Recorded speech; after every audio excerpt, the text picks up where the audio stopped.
There are stories hidden in forgotten corners of the internet. Tales people don't share, not because they aren't interesting, but because they are dangerous. Tonight, you'll hear 5 of them.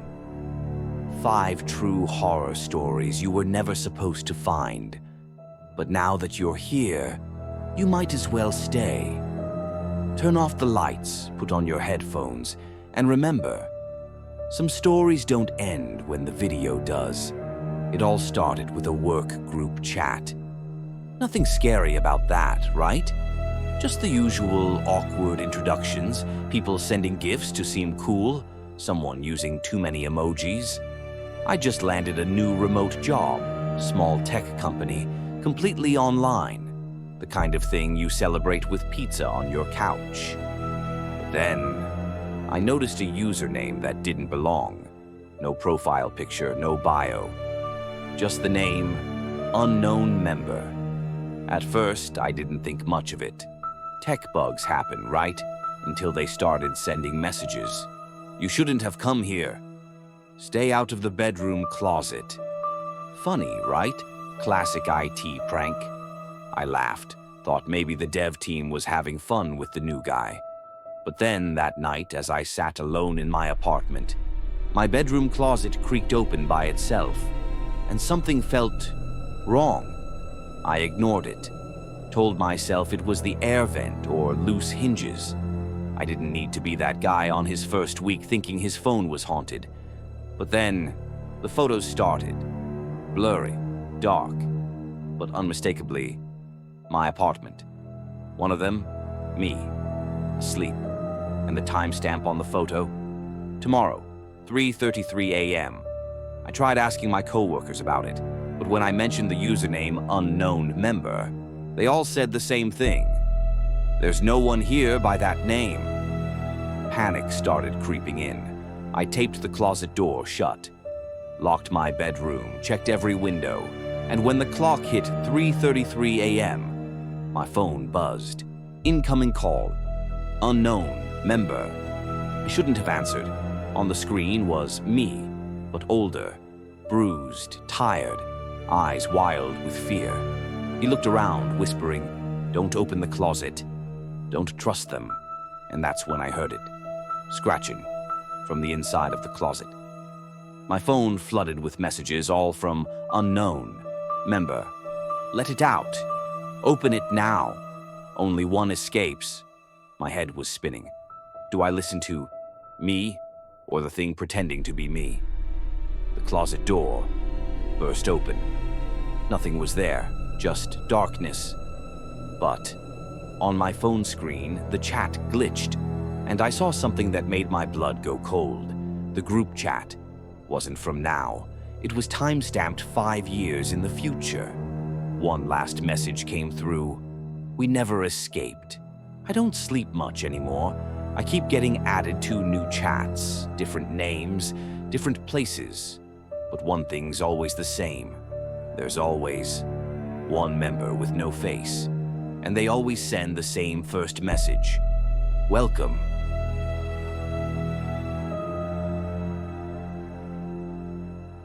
I used to think kids just had wild imaginations.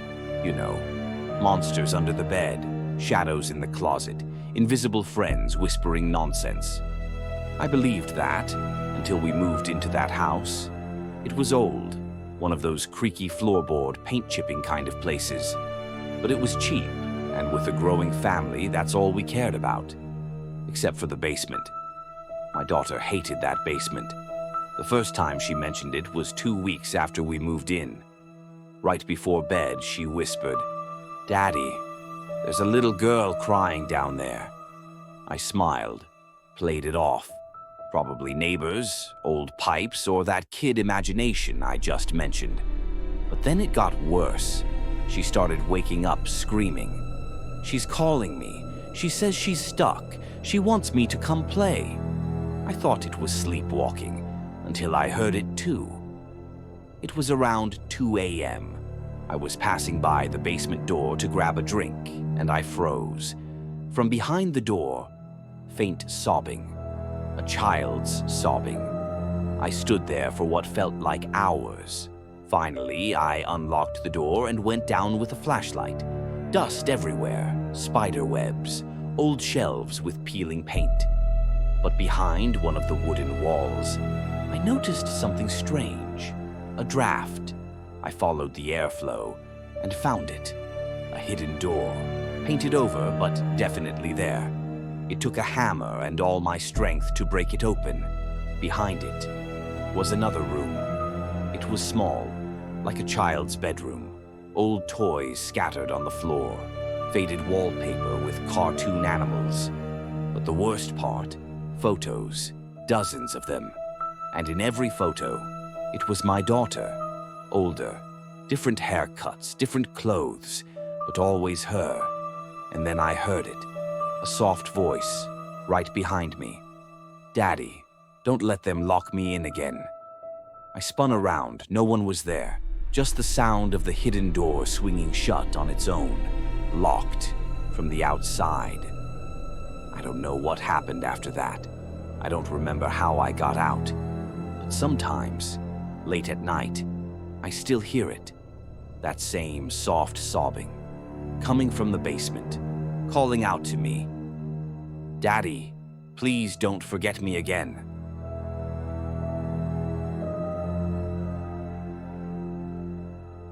I was broke. College loans, late rent, job applications piling up unanswered. So when I found that room for rent online, dirt cheap, fully furnished, no roommates, I didn't ask too many questions. Maybe I should have. The landlord was weird, yeah, but polite. Older guy. Barely spoke above a whisper. All he said was, "Don't go in the attic. That part's locked." Fine by me. I just needed sleep, a desk, and Wi-Fi. Or at least, that's what I thought. It started the first night. Tiny sounds in the walls, like scratching. I figured rats. But then I noticed the vents were covered, and the walls, solid brick, no crawl spaces. The scratching kept happening, always at 3 a.m. Then I found the first camera, tucked in the corner of the bookshelf, hidden behind an old clock. A little black lens blinking. I tore the bookshelf apart. 3 more cameras, one in the vent, one in the light fixture, one in the bathroom mirror.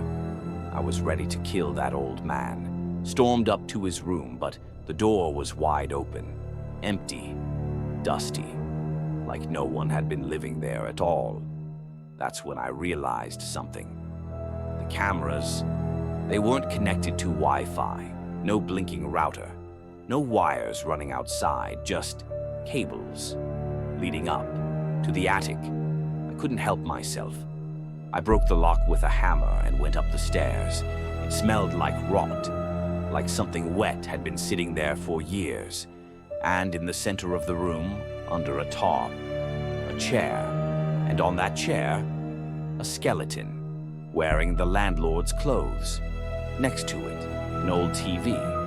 I turned it on. The screen flickered, static at first, then video, footage of me, sleeping, eating, walking around that very room, time stamped for the last 3 weeks. But here's the worst part. Someone else was in the footage, a figure standing over me while I slept. Not the landlord, someone taller, thinner, standing there, breathing. And they weren't on the footage from before I moved in. I don't know who put the ad online. I don't know whose skeleton that is. But I do know one thing. Every night, no matter where I go now, I still hear scratching, like someone's trying to find their way through the walls.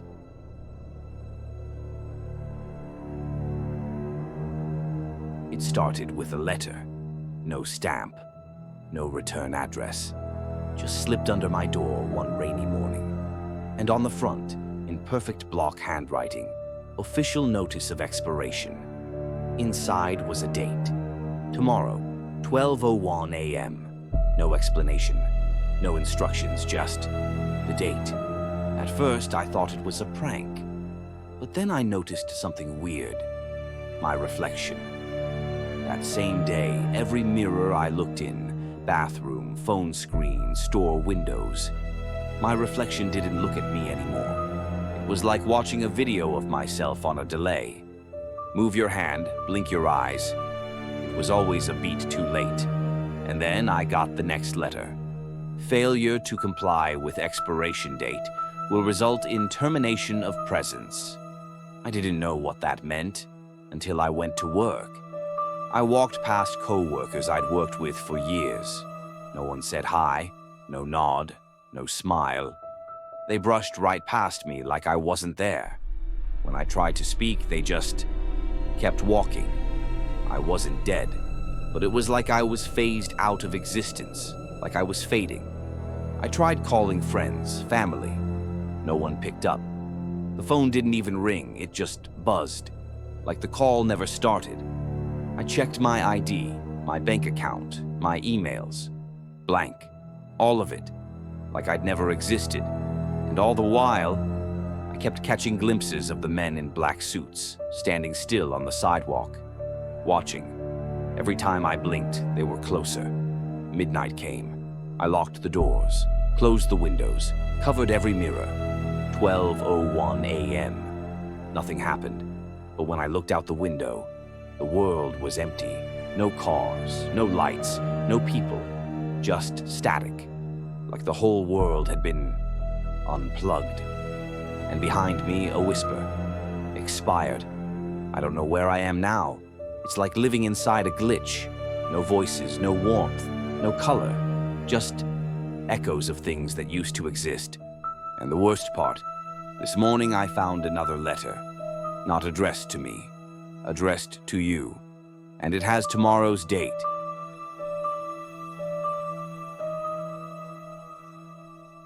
There's this game I used to play when I was a kid. Not on PlayStation or Xbox, nothing like that. It was this old, weird cartridge I found at a garage sale. Plain gray plastic, no label, just one word scratched into the front. Remember. Curiosity won, of course. I plugged it into my old console. Big mistake. The game itself was strange. Pixelated hallways, rooms that didn't connect logically. No enemies, no score. Just you, wandering. Every door you opened, the music got slower, more distorted. And every now and then, text would pop up. You shouldn't be here. I played it for hours, trying to figure it out. But eventually, the game changed. It started showing photos. Not game photos, real photos. Of my house, of me. I turned it off, threw it in a drawer. Didn't touch it for years. Until last week, I found it again. It shouldn't have been in that drawer. I moved 3 times since then. No one else could have brought it. But there it was. Same cartridge, same word. Remember. And here's where it gets worse. When I plugged it in this time, it didn't show pixelated graphics. It showed live video of me, sitting on my couch, controller in hand, and behind me, something moved. I whipped around, nothing there. But the screen kept showing the figure, standing closer and closer. Every second I looked away.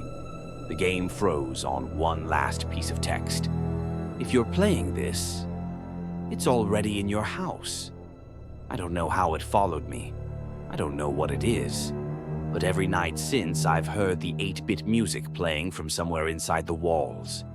And sometimes, I swear I can feel the controller vibrating, even when I'm not holding it. Whatever this game is, it doesn't want to be forgotten. Now you've heard them. 5 stories that were supposed to stay buried. But the problem with hearing forgotten things is they don't forget you. If you're still here, good luck sleeping tonight. Subscribe for more if you think you can handle it. Until next time, I'll be watching.